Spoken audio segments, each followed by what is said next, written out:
Good afternoon. My name's Grady with Point Yacht Sales, and I am joined today by Joe Heichel. Hi, Joe. Hi, Grady. Thanks for having us on board your beautiful MJM 50. And Joe has been a lifelong boater and somebody that's followed the MJM brand for a long time, and now is an owner of one of the latest 50s on the water. And I wanted to talk to Joe a little bit today about what led him to the MJM 50Z and some of his experience, because one of the most valuable things for somebody that might be looking at a boat trying to determine what their next path forward might be is, how did somebody else come to this conclusion, and what were their thought processes, because it's probably not all that unique. So Joe, maybe tell us a little bit about your time on the water and your background.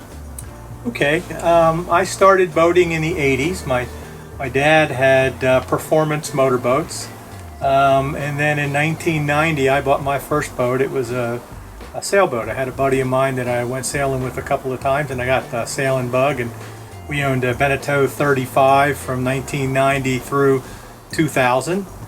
During that time frame, my dad had 3 different performance boats that I also helped crew on with him. The latest being a 50-footer, and then he decided he wanted to get some type of a cruising boat, and we were looking to move from a sailboat to a down east powerboat. This is roughly the year 2004, 2005, something like that. And my dad convinced me, instead of getting the down east powerboat, to go in with him on a larger express cruiser. So we ended up in 2006 building a Princess V65 express cruiser together. So I was kind of in charge of that program for 13 years. We had that boat from 2006 until just last spring. And back when I was sailing, I always admired J-boats. My first dream sailboat was a J120, and then after that I wanted a J160, but I could never quite afford it in the 90s or the 2000s. As a result of that, I watched the Johnstone family evolve into the MJMs and went on a couple of boat shows and was always kind of intrigued with them. When we decided that the V65, my dad passed 3 years ago, and we decided that my wife and I decided the V65 was a little too big for what our program needed to be going forward. I got really heavy into looking at MJMs again. I always admired the looks, always liked the utility. So I did about 3 years of research on these things. I watched every YouTube video. I stalked them at boat shows. I went and looked at, found them in marinas and crawled on boats I wasn't supposed to go on, and just fell in love with the whole concept of MJM. Which is interesting, because so many people that we talk to about the MJM brand and the MJM lifestyle, they're very meticulous, and they will do 3 years of research without even questioning it, because that's just the type of decision they're making. Sure. Well, for us, we're buy and hold people. We're not flippers. We had that Princess for 13 years, and we plan on having this for a long time. And the more I use it, the more I love it. Mm-hmm. And you've got a couple of boys that are in their late 30s now. And that's right. I think one of your favorite things that you typically tell me about is bringing your granddaughter on board, and it's a pretty special experience to share with her. No question. My granddaughter and my grandson now. I have a granddaughter who's 6 and a grandson who just turned 2, and they would spend every waking moment on this boat if they possibly could.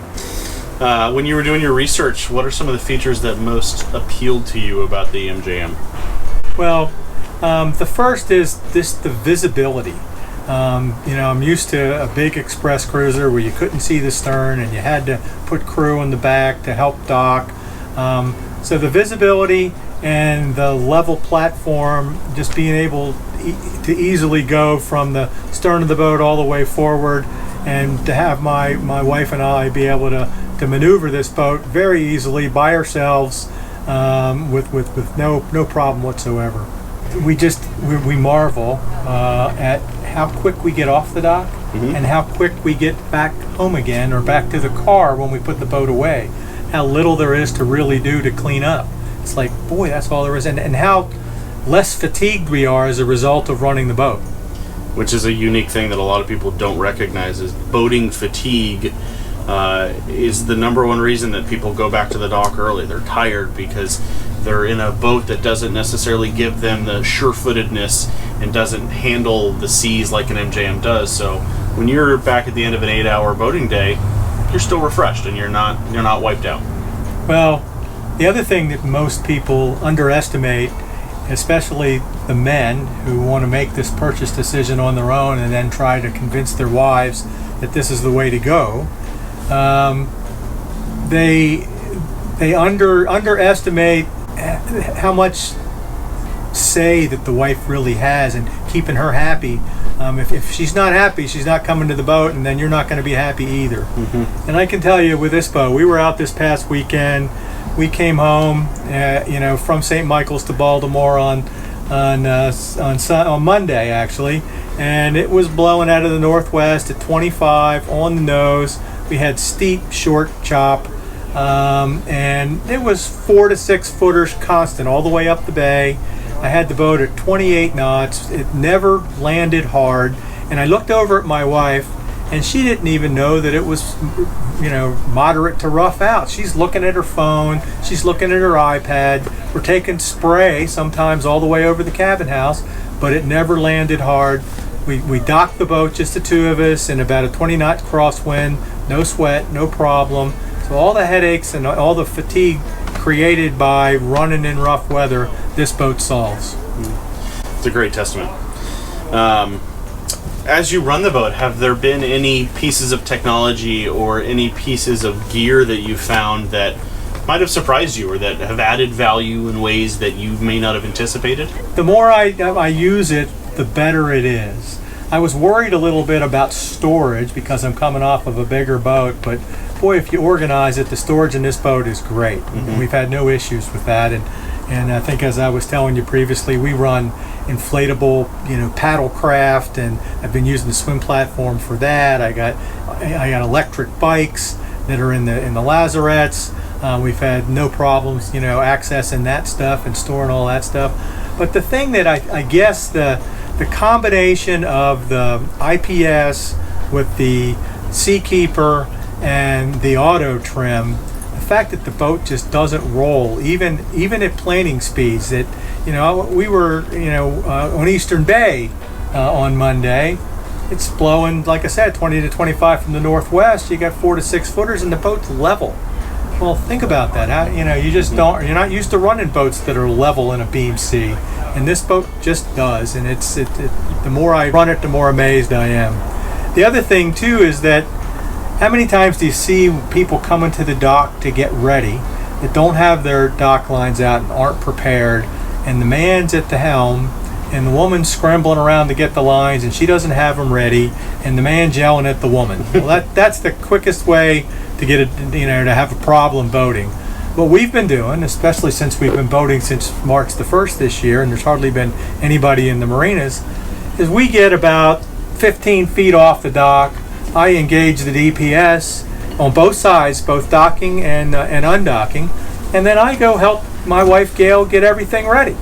And it's all ready, it's nice and slow, it's easy, the boat stays where it needs to be. Once we have everything ready, then since there aren't any dock hands or anything this spring, we tie the boat up ourselves. So it's just a couple, and we're tying up a 55-foot yacht, nice and relaxed, by ourselves. Mm-hmm. Yeah, that's not a unique experience to have docking be the most frustrating part of boating, and when you can take that stress out of it, it just makes the beginning and the end of the day just another part of the day. Yep. Not highlights to it. Yep.